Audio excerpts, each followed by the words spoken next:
ओम शांति। ओम शांति। आज की तारीख है 27 मई 2024। साकार महावाक्य। बाबा कहते, मीठे बच्चे, याद में रहकर भोजन बनाओ। याद में रहकर भोजन बनाओ तो खाने वाले का हृदय शुद्ध हो जाएगा। तो खाने वाले का हृदय शुद्ध हो जाएगा। तुम ब्राह्मणों का भोजन बहुत ही शुद्ध होना चाहिए। तुम ब्राह्मणों का भोजन बहुत ही शुद्ध होना चाहिए। बाबा कहते, मीठे बच्चे, याद में रहकर भोजन बनाओ तो खाने वाले का हृदय शुद्ध हो जाएगा। तुम ब्राह्मणों का भोजन बहुत ही शुद्ध होना चाहिए, है ना। भोजन बनाना, भोजन खिलाना और दूसरे का हृदय परिवर्तित हो जाना, इसके साथ याद जरूरी है।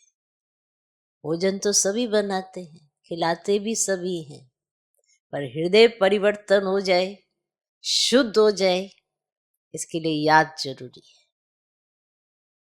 और ये भावना होनी जरूरी है कि हम क्या कर रहे हैं। जो भोजन बनाते हैं, हम भगवान के लिए भोजन बना रहे हैं। भगवान के लिए बनाया, सभी ब्राह्मणों ने खाया। इतनी भावना हो, इतनी याद हो, तो जो भी वो भोजन खाएगा उसका हृदय शुद्ध हो जाएगा, माना शुद्ध भाव उसके अंदर आएगा। व्यर्थ चिंतन जिसका खत्म हो जाए, ऐसी सेवा जो करे, तो उसके लिए याद तो जरूरी है ना। और सहज साधन बताया। कोई भी मेहमान आता है, किसी के भी घर में आता है, तो भोजन तो सभी कराते हैं, पर याद का भोजन वो तो ब्राह्मण करा सकते हैं ना। और वो ब्राह्मण जो भगवान की याद में रहते हैं और याद में जो भोजन बनाते हैं। इसलिए ये भी जिम्मेवारी है। अगर भोजन बनाने की सेवा मिली है तो याद में रहने का चांस मिला है। तो कई वाचा में आकर इधर उधर की बातें करके भोजन बनाते हैं, तो ना खुद का हृदय शुद्ध होगा, ना दूसरों का कर सकेंगे। इसलिए भोजन याद में बनाओ, शांति में बनाया भोजन, ज्यादा इधर उधर बातचीत ना करते हुए मन चित्त बाप की याद में हो, वो भोजन बहुत शुद्ध होता है। इसीलिए ब्राह्मणों का भोजन शुद्ध होना चाहिए। तो जिस शुद्ध भोजन को कोई भी स्वीकार करे, उसका हृदय शुद्ध हो जाए। इतने भाव और भावना बनाते हुए, समझते हुए भोजन बनाए। क्या ऐसे ही भोजन बनाते या थक जाते हैं? क्या सारा भोजन मैं ही बनाऊं, सुबह से शाम तक मैं ही करूं?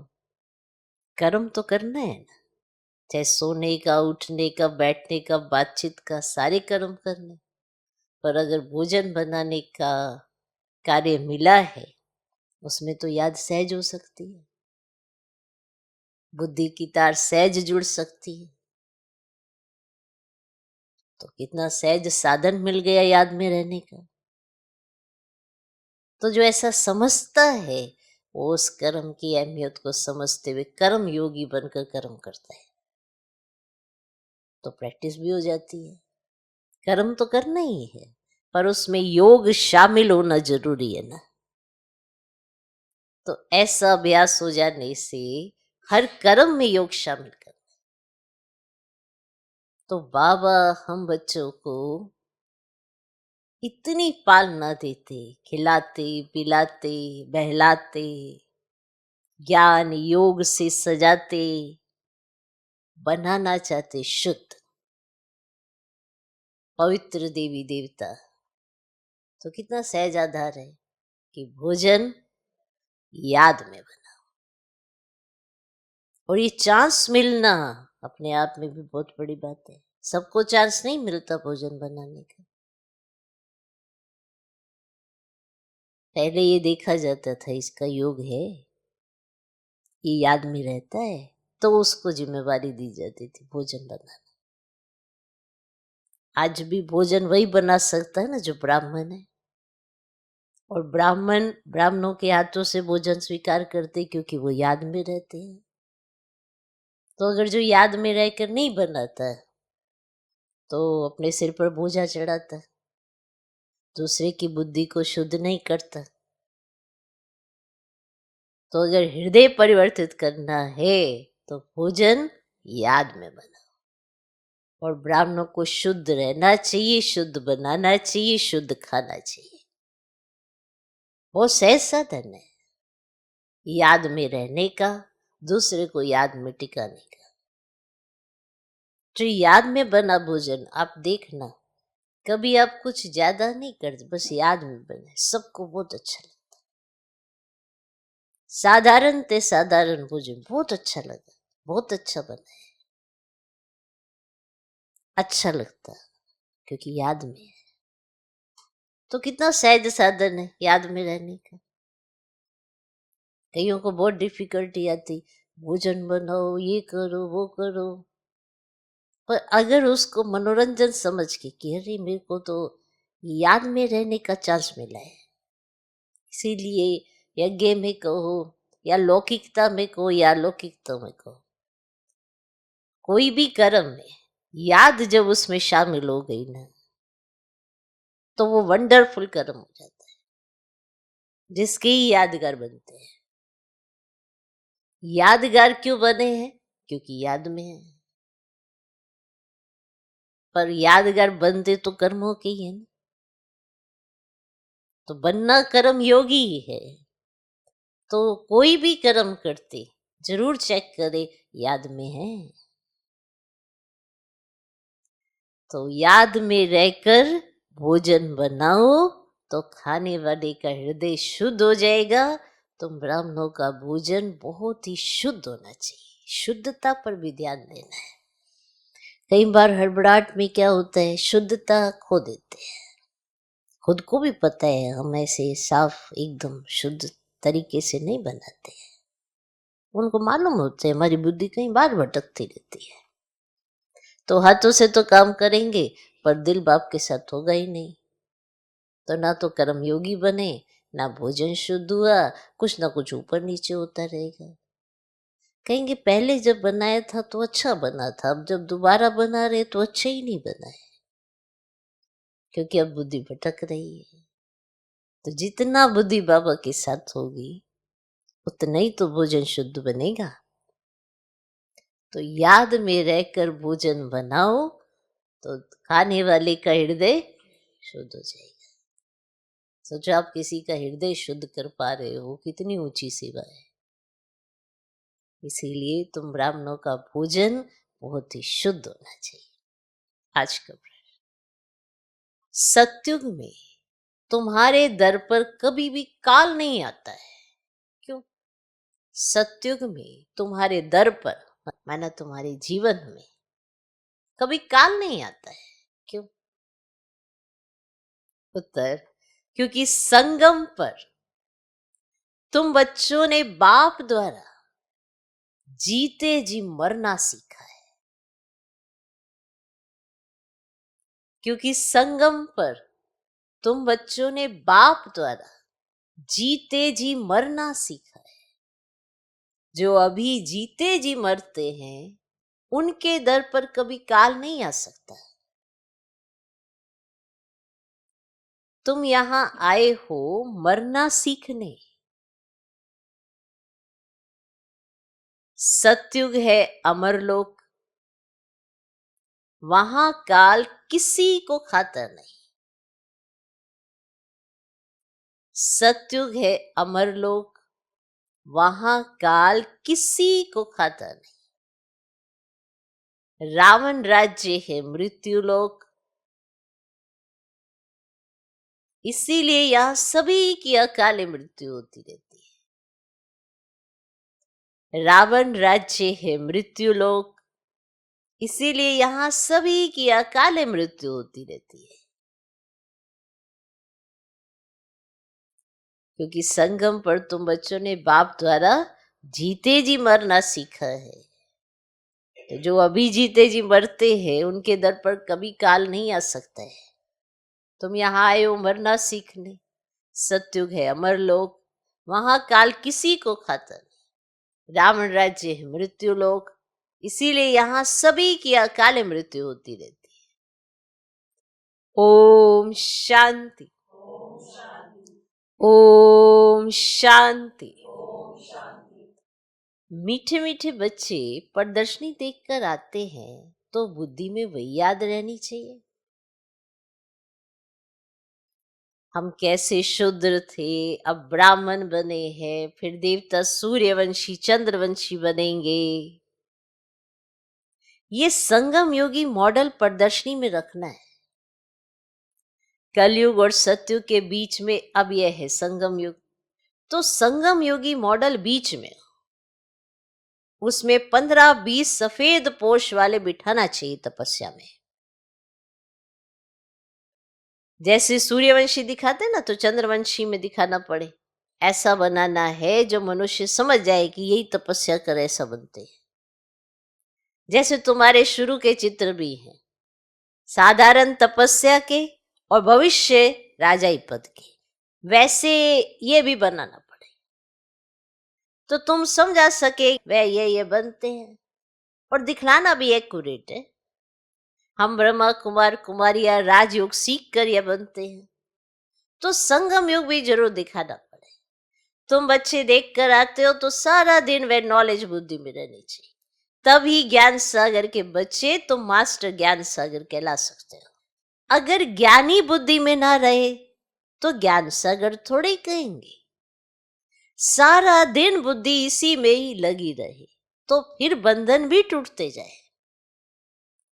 हम अभी ब्राह्मण है, फिर देवता बनते हैं। अगर अच्छी रीति पुरुषार्थ नहीं करेंगे तो क्षत्रिय कुल में चले जाएंगे, माना परम धाम से उतरेंगे ही क्षत्रिय कुल में। ये कहा जाता है कि क्षत्रिय कुल में चले जाएंगे। तो सत्युग तो देखा ही नहीं, इसीलिए कहा पुरुषार्थ करो, सत्युग में उतरो। ऐसा ना हो पुरुषार्थ ही नहीं किया और सीधा परम धाम से क्षत्रिय कुल में ही चले गए, बैकुंठ देख भी नहीं सके। मुख्य तो है ही बैकुंठ, वंडर ऑफ वर्ल्ड सत्युग को कहा जाता है, इसीलिए पुरुषार्थ करना है। तुम्हारे दोनों चित्र होने चाहिए, वह रंगीन ड्रेस व गहनों आदि से सजाया हुआ और वह तपस्या का, तो वे समझेंगे यही सूक्ष्म वतन में बैठे हैं। ड्रेस तो बदल सकते हैं, फीचर्स तो बदल नहीं सकेंगे। ये वह हुआ अपवित्र प्रवृत्ति मार्ग, वह पवित्र प्रवृत्ति मार्ग जिससे समझें कि यह स्थापना कर रहे हैं, यही फिर वह बनते हैं। तो जो मेहनत करेगा वही पाएगा। ब्राह्मण बनने वाले तो बहुत है ना, इस समय तुम थोड़े हो, दिन प्रतिदिन वृद्धि को पाते रहेंगे। सारा सृष्टि चक्र कैसे फिरता है, बुद्धि में है। हम तपस्या कर रहे हैं, फिर ये बनेंगे। अब इसको ही कहा जाता है स्वदर्शन चक्रधारी हो बैठना, क्योंकि बुद्धि में तो सारी नॉलेज है। हम क्या थे, अब फिर क्या बनते हैं। अब स्टूडेंट टीचर को तो जरूर याद करेंगे, तुमको भी बाप को याद करना है। याद की यात्रा से ही पाप कटते हैं। आत्मा पवित्र हो जाती है तो फिर शरीर भी पवित्र मिलता है। जो शूद्र से ब्राह्मण बनते हैं वही फिर देवता बनते हैं। तो इसका जितना बड़ा मॉडल हो ना अच्छा है। और क्योंकि लिखना भी पड़ता है संगम योगी पुरुषोत्तम बनने वाले ब्राह्मण, तो अभी तुमको बाप बैठ पढ़ाते हैं। ऊपर में शिव बाबा का भी चित्र है जो तुमको पढ़ाते हैं। तो तुम ये बनते हो, ये ब्रह्मा भी तुम्हारे साथ है और वह भी सफेद पोशधारी स्टूडेंट है। और मनुष्य तो राम राज्य को तो भी नहीं जानते हैं। और गायन भी है, राम राजा राम प्रजा। तो सतयुग में तो धर्म का राज्य है ही नहीं, दूसरे किसी और धर्म का राज्य है ही नहीं, एक ही धर्म का राज्य है ना। बाकी त्रेता में क्षत्रियों की गलानी कर दी है और सूर्यवंशी की गलानी नहीं की है, तो यह भी लिखना पड़े। राम राजा राम प्रजा, धर्म का उपकार है। तो वह भी सेमी स्वर्ग है। कौन, कहां पर? तो वह भी सेमी स्वर्ग है, क्योंकि 14 कला है ना। वहां ऐसी गलानी की बातें होती नहीं। उनको क्लियर कर दो हम क्या बन रहे हैं। हम ही अपने लिए स्वराज्य स्थापन कर रहे हैं। विश्व में शांति का एक स्वराज्य जो सब मांगते हैं, वह हम स्थापन कर रहे हैं। बाबा प्रदर्शनी आदि देखते हैं तो ख्यालात चलते रहते हैं।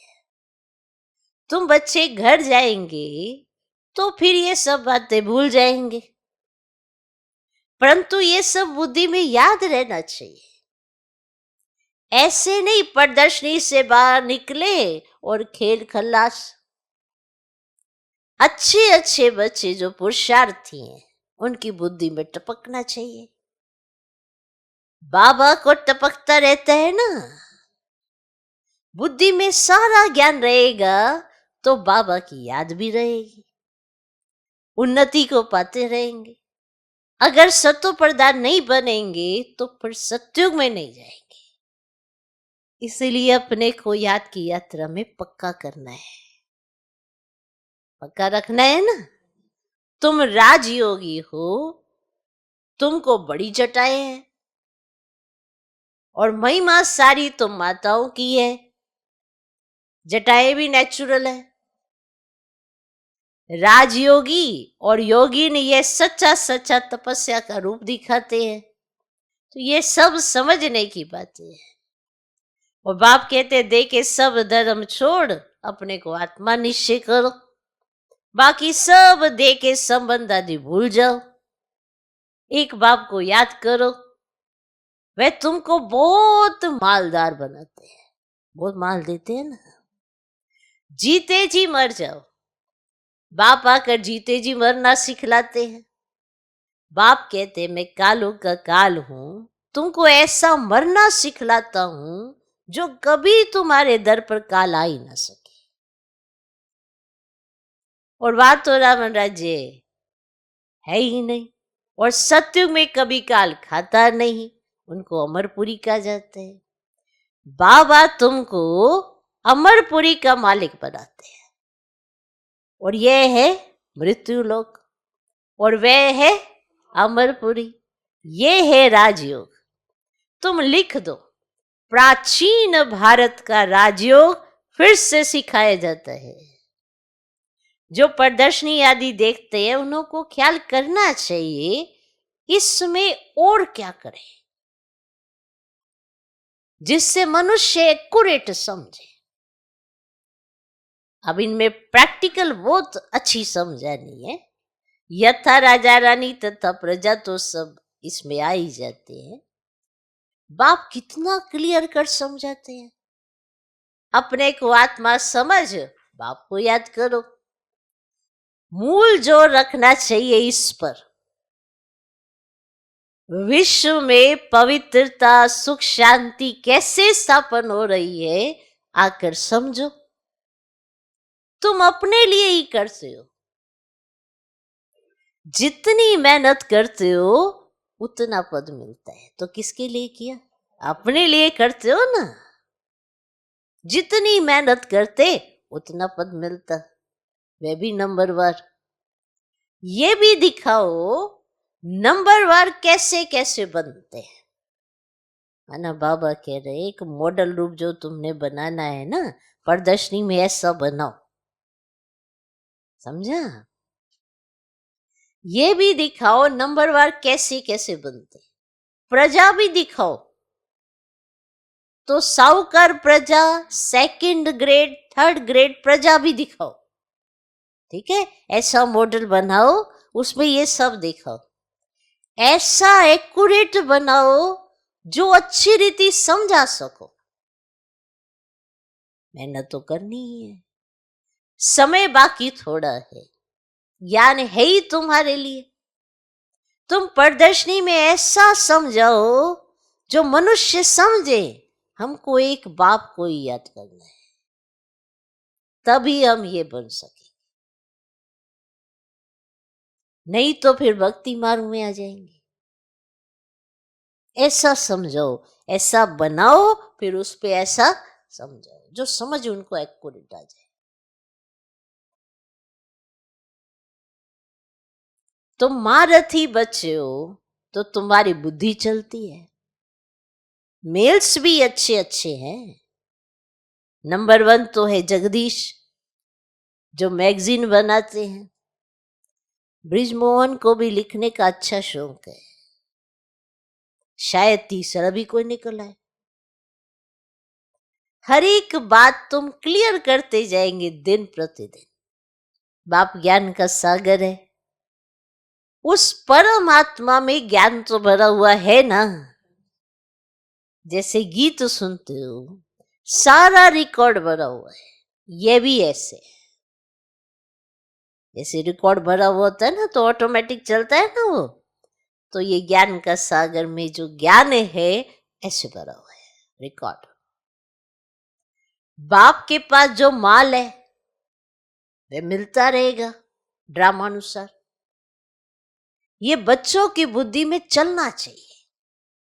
बल कुछ काम काज करो, हाथ से भोजन बनाओ, बुद्धि शिव बाबा के पास हो। कुछ भी काम काज करो, भोजन बनाओ, बुद्धि शिव बाबा के पास हो। ब्रह्मा भोजन भी पवित्र चाहिए। ब्रह्मा भोजन सो ब्राह्मणों का भोजन। ब्राह्मण जितना योग में रह बनाते हैं, उतनी उस भोजन में ताकत आती है। ब्राह्मण जितना योग में रहकर बनाते हैं, उतनी उस भोजन में ताकत आती है। गायन है कि देवताएं भी ब्रह्मा भोजन की बहुत महिमा करते हैं। जिससे हृदय शुद्ध होता है, तो ब्राह्मण भी ऐसे होने चाहिए। अभी नहीं है। अभी अगर ऐसे बन जाए तो तुम्हारी बहुत वृद्धि हो जाए। परंतु बाबा समझा रहे हैं ना कितना अच्छे से समझा। माना हमको याद में रहकर भोजन बनाना, भोजन खिलाना आना चाहिए।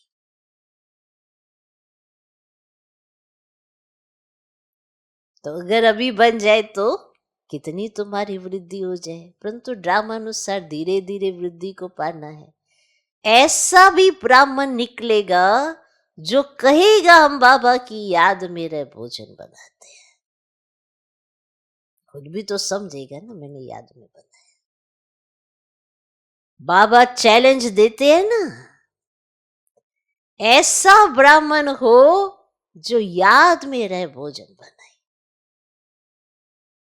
भोजन पवित्र होना चाहिए। भोजन पर बहुत मदार है। बाहर में बच्चों को नहीं मिलता है, इसीलिए यहां आते हैं। बच्चे तो भोजन से भी रिफ्रेश होते हैं। योग वाले फिर ज्ञानी भी होते हैं, इसीलिए उन्हों को सर्विस पर भी भेज देते हैं। बहुत हो जाएंगे तो फिर यहां भी ऐसे ब्राह्मणों को रख देंगे। नहीं तो महारथियों में से भोजन पर भी होने चाहिए, जो योग युक्त खाना बने। है ना, जो बाहर में ज्ञान का मनन चिंतन करके ज्ञान बांटते हैं, ऐसे भी होने चाहिए। वो महारथी भी भोजन बनाए। समझा? उनकी बुद्धि में बाबा, ज्ञान, मुरली सब चलता रहता है। तो ऐसे हो जो याद में वो भोजन बनाए, तो योग युक्त खाना बने। देवताएं भी समझते हम भी ब्रह्मा भोजन खाकर देवता बने हैं, तो रुचि से तुम्हारे साथ मिलने के लिए आते हैं। कैसे तुमसे मिलते हैं? ये भी ड्रामा में युक्ति है। सूक्ष्म वतन में वे और ये मिलते हैं। आप ब्राह्मण जाते सूक्ष्म वतन में और बाबा उनको बुलाते सूक्ष्म वतन में, तो दोनों मिलते हैं। ये भी वंडरफुल साक्षात्कार, वंडरफुल नॉलेज है ना। तो साक्षात्कार भी वंडरफुल है, अर्थ सहित। जो भी होता है अर्थ सहित। भक्ति मार्ग में साक्षात्कार तो बहुत मेहनत से होते हैं। नूंदा भक्ति करते हैं सिर्फ दीदार के लिए, समझते दीदार होगा तो हम मुक्त हो जाएंगे। उनको ये थोड़ा ही पता है कि ये इस पढ़ाई से ऐसे बने हैं। अब सोचो, भक्ति मार्ग में भक्तों को पता है जिनका वो दीदार करना चाहते हैं वो बने कैसे हैं। वे ये पढ़ाई से बने हैं। ये सूर्यवंशी, चंद्रवंशी इस पढ़ाई से बने हैं। बाकी जो इतने अनेक चित्र बनाए हैं ऐसे तो कुछ भी है नहीं। ये सब भक्ति मार्ग का विस्तार है, बड़ी भारी कारोबार है। अब ज्ञान और भक्ति का राज तुम समझ सकते हो, ये बाप ही बैठे समझाते हैं। वे है स्पिरिचुअल फादर, वही ज्ञान का सागर है। कल्प कल्प पुरानी दुनिया को नई दुनिया बनाना, राजयोग सिखाना बाप का ही काम है। परंतु सिर्फ गीता में नाम बदली कर दिया। बाप समझाते ये भी कल्प कल्प का खेल है। हम घर से यहाँ आते हैं तो पाठ बजाने, और जाट की तरफ भी बुद्धि चलनी चाहिए, कैसे किसको समझाया जाए। हमको कहते क्या हम स्वर्ग में नहीं आएंगे? बोलो, तुम्हारा धर्म स्थापक तो स्वर्ग में आता ही नहीं। वे जब स्वर्ग में आए तब तुम भी आओ। हर एक धर्म का अपने अपने समय पर पाठ है। ये वैरायटी धर्मों का नाटक बना हुआ है, बना बनाया खेल है। इसमें कुछ भी कहने की दरकार ही नहीं रहती है। मुख्य धर्म दिखाए गए हैं, ये तो बच्चे जानते हैं। ये चित्र आदि भी कोई नए नहीं है, कल्प कल्प ऐसे हो वो चलते आएंगे। विघन भी अनेक प्रकार के पड़ते हैं, मारपीट आदि के भी विघन पड़ते हैं ना। बच्चों को कितना युक्ति से समझाया जाता है। बोलो, भगवानु वाचे न का मां शत्रु है। अभी तो ये कलयुगी दुनिया विनाश होनी है, देवता धर्म स्थापन हो रहा है। इसीलिए बाप कहते बच्चे तुम पवित्र बनो, काम को जीतो। इस पर ही झगड़ा होता है। तुम बड़ों बड़ों को समझाते हो, गवर्नर का नाम सुनकर चले आएंगे, इसीलिए युक्ति रची जाती है। हो सकता है उनमें से कोई अच्छी रीति समझ जाए। बड़ों का नाम सुन ढेर आ जाएंगे, हो सकता है ना कोई बड़ा भी आ जाए। है तो बहुत मुश्किल। बाबा कितना लिखते हैं बच्चे, जिससे उद्घाटन कराओ उनको पहले समझाओ जरूर कि ऐसे मनुष्य से देवता बन सकते हो और विश्व में शांति हो सकती है, और स्वर्ग में ही विश्व में शांति और सुख था। ऐसे ऐसे भाषण करो और अखबार में पढ़े तो फिर तुम्हारे पास इतने ढेर आने लग जाएंगे जो तुमको नींद भी करने नहीं देंगे, नींद फिटानी पड़े। सर्विस से, योग से बल भी आता है, क्योंकि तुम्हारी कमाई भी होती है। कमाई करने वाले को कभी उबासी नहीं आती है, झुटका नहीं आएगा। कमाई से पेट भर गया फिर नींद नहीं आती। जैसे रेगुलर हो जाते हैं, तुम भी बहुत भारी कमाई करते हो, उबासी देवाला निकालने वाले खाते हैं। जो अच्छी रीति समझते याद में रहते हैं उनको उबासी नहीं आएगी। अगर मित्र संबंधी याद आते हैं तो उबासी आती रहेगी। ये निशानियां हैं। स्वर्ग में तुमको उबासी आदि कभी आएगी ही नहीं। बाप का वर्षा पा लिया तो वहां सोना उठना बैठना कायदे से चलता है। एक्यूरेट आत्मा लीवर बन जाती है। अभी सिलेंडर बनी है, उनको लीवर बनाना है। ये लीवर और सिलेंडर ये घड़ियों का नाम है। ऐसा कोई बना सकते हैं? कोई नहीं बना सकते। अच्छा, मीठे मीठे सी खिलते बच्चों प्रति माता पिता बाप दादा का याद प्यारो गुड मॉर्निंग। रूहानी बाप की रूहानी बच्चों को नमस्ते। हम रूहानी बच्चों की भी रूहानी बाप को नमस्ते नमस्ते नमस्ते। Good morning good morning good morning. धारणा के लिए मुख्य सर पहला पॉइंट, बंधन मुक्त बनने व अपनी उन्नति करने के लिए बुद्धि ज्ञान से सदा भरपूर रखनी है।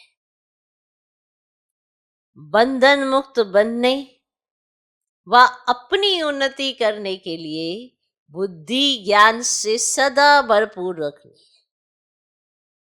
मास्टर ज्ञान सागर बन स्वदर्शन चक्रधारी होकर याद में बैठना है। मास्टर ज्ञान सागर बन स्वदर्शन चक्रधारी होकर याद में बैठना है। दूसरा पॉइंट,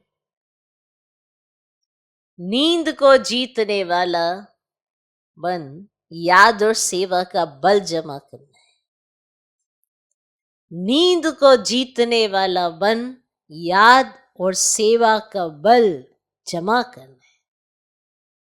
कमाई में कभी सुस्ती नहीं करनी है। कमाई में कभी सुस्ती नहीं करनी है। झुटका नहीं खाना है। झुटका नहीं खाना है। आज का वरदान, विश्व में ईश्वरीय परिवार के स्नेह का बीज बोने वाले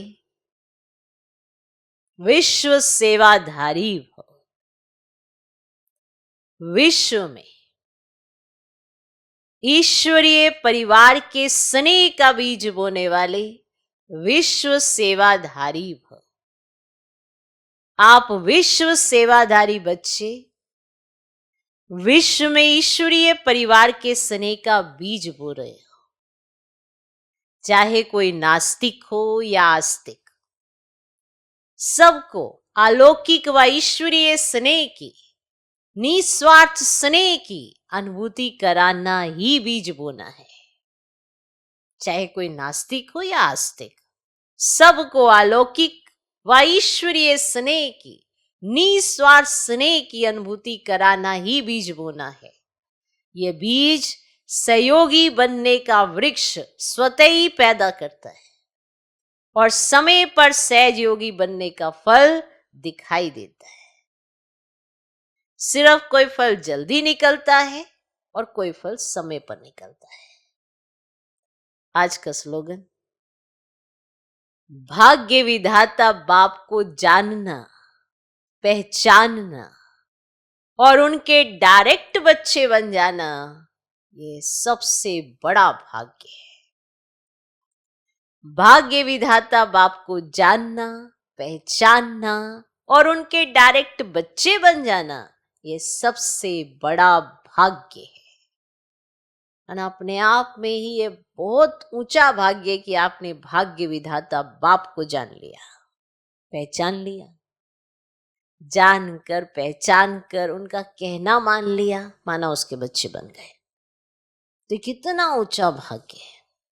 माना आप जानते हो कि भाग्य विधाता बाप कौन है, आप उसे पहचानते हो कि वो कौन है। कितना श्रेष्ठ भाग्य है। आप अगर इसी स्मृति में रहो कि मैं किसकी संतान हूं, तो अपने आप में ही कितना नशा चढ़ने लगेगा। भाग्य का मतलब क्या है? उस चीज का नशा चढ़ना जो आपको मिला है, और आपको तो भाग्य विधाता ही मिला है, तो भाग्य कहाँ दूर रहेगा। जब भाग्य विधाता मिल गया तो भाग्य कहाँ गया। इसीलिए जिसने भाग्य विधाता को जान लिया, पहचान लिया, उसका कहना मानने वाला बच्चा बन गया, डायरेक्ट बच्चा बन गया, उसका भाग्य कहाँ रहेगा। कितना ऊंचा उसका भाग्य है। तो जो भाग्य अपना समझते हैं और जो भाग्य विधाता को जानते हैं, वो कितने ही खुशनसीब आत्माएं अपने को भी महसूस करते हैं, दूसरे भी महसूस करते हैं कि क्या कितना ऊंचा भाग्य है इनका। ओके, तो भाग्य विधाता बाप को जानना, पहचानना और उनके डायरेक्ट बच्चे बन जाना, ये सबसे बड़ा भाग्य है। ओम शांति।